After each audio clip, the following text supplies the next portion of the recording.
afternoon, everyone. Welcome to Out on the Ranch. I'm Dr. Lee, and it is another beautiful, beautiful afternoon in South Texas, about 65 degrees, overcast and a little bit windy, but that's pretty much par for the course for March in South Texas. I hope you guys are doing all right.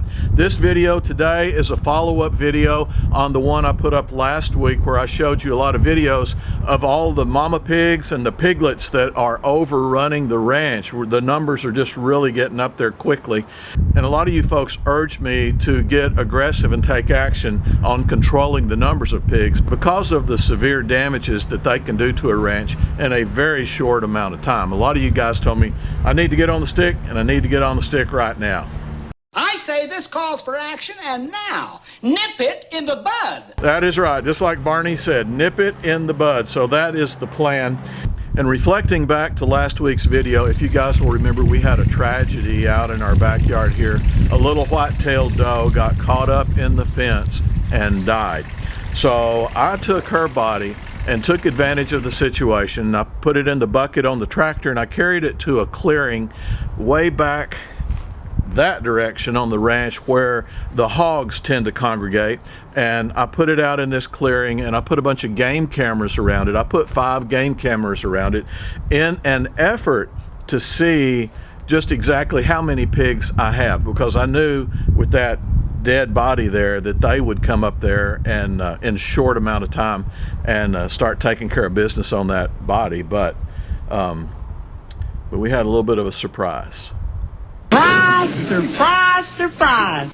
And this is me coming in the very next morning, March the 3rd, about 10:40 in the morning. Here's Drew about 7 o'clock that same night, and nothing had come in here. On March the 4th, the very next day, these 2 crows showed up. That's the first visitors we had. And then later on March 4th, this little dude showed up right here. This is a ringtail. Very rare. We don't see ringtails much out here. Maybe one a year will pop up on the game cameras. Also called a civet cat or a miner's cat. The miners way back used to take them in their cabins, domesticate them, and keep them in a little box through the daytime. They'd let them out at night. And real good mousers, and they would keep all the mice out of the cabins for the miners. A couple of foxes showed up the very next morning about 6:24, and they walked around. We saw these guys show up several times, and they never touched the carcass. They stayed away from it. Very, very curious, but they did not try to eat anything off of it, drag it anywhere. They stayed away from it. Here's my guard dog, showed up with me, and then he after he found this deer, he came back. He made 2 or 3 trips back. This little bird right here that showed up is an interesting bird called a cara. I've never seen one of these in my life. They come from Central America and South America, and occasionally you'll see them in Texas, Florida, and Arizona, but they're very, very rare. They're from the falcon family. They tried to be predators, but God didn't give them a graceful enough body, so they have a little bit of predatorial ability, but it's not great. So they kind of do the buzzard thing too, the vulture thing. They'll scavenge on dead carrion, dead carcasses too. So anyway, really, really interesting to see this little guy right here. Never seen one before. Mark said it looked like a bald eagle with a bad toupee. So can't argue with that at all. But you can see how he's walking along there with that little crow. And here's Marty back again. You know, when you're in charge of ranch security, you just have to check everything out. And also on March 5th, later in the afternoon, this is the first buzzard or vulture, if you will, that showed up. And this is later that night. And again, we didn't want to shine any white lights out here, so we used these night vision goggles and snuck out there.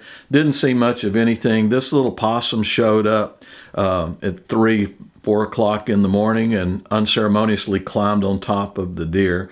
And here's our little foxes back. This is on March 6th. Now you have to remember, this has been going on 4 days now. No hogs.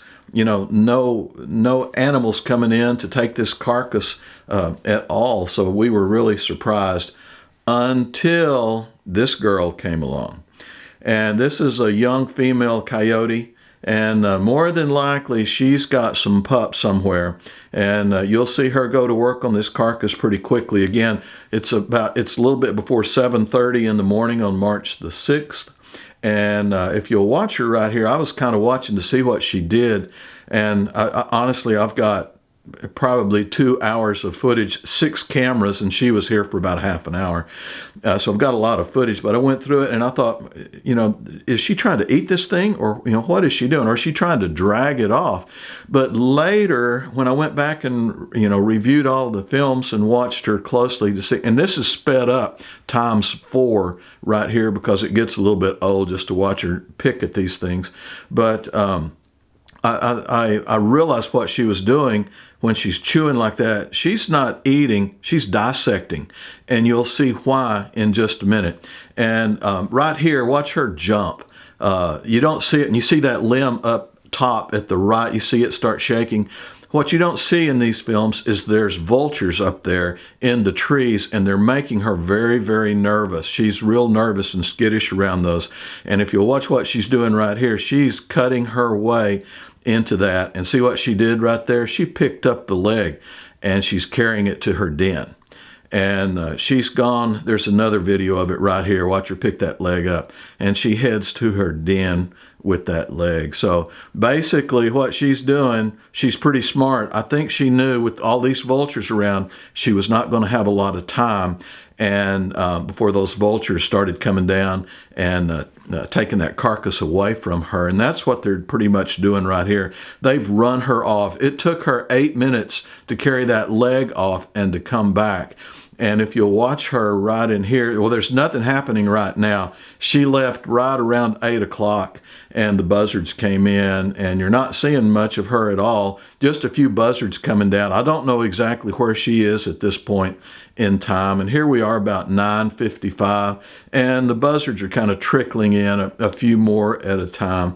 And again, I cut this out, but you see what happened right there? 10:20 a.m. She's back.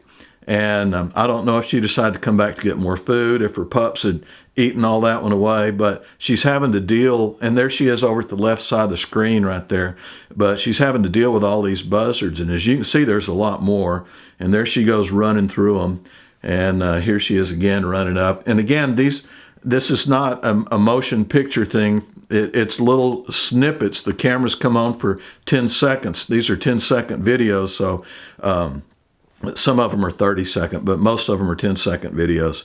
So I had to cut little pieces out here so you could kind of see what's going on. But you can see every time she comes over and runs these little dudes off, they come right back. And when she goes over and starts trying to work on the carcass, they start getting closer and closer, and they make her really, really nervous, not only because of their presence, but also at 10:24 in the morning, coyotes are usually done. They're nocturnal in most cases, and it's rare to see them up very much past sunup. So it kind of goes on like this for a little bit.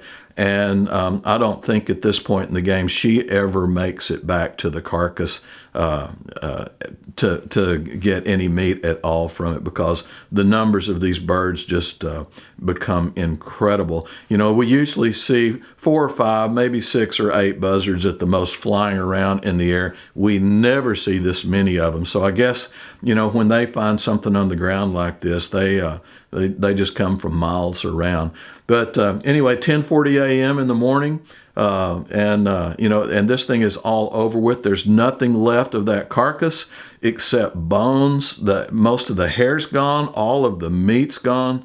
And this was a couple of days ago. I've been back out to the site a couple of times, and there's nothing left but worms and ants and some bones and a little bit of skin. Well, guys, I hope you liked the video today. It was not at all what I was expecting, and all that work was pretty much for naught. I'm back at square one, and I didn't learn anything about where my pigs are. So I guess we'll have to get a different plan on that. I am open for suggestion, and I do appreciate all the suggestions you guys left me previously on what to do with these pigs. So I'll probably take the cameras and take them from where they are and add a couple more to it and take them down to the creek. The hogs always are by the creek. They're always in the water, and at least I can hopefully locate them and see where the heck they are. But if nothing else, we fed a lot of critters, and that's a good thing.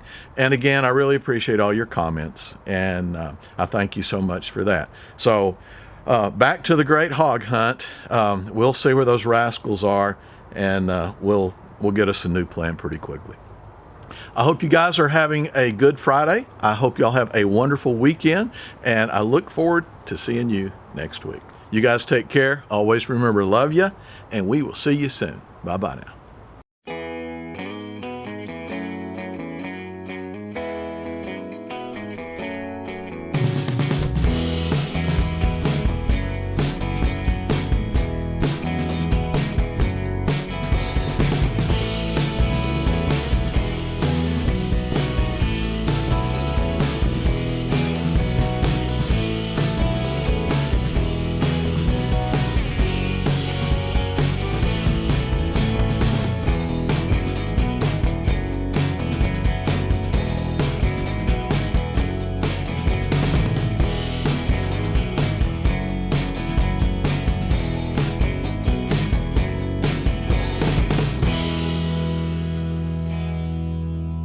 So what you doing there, Al?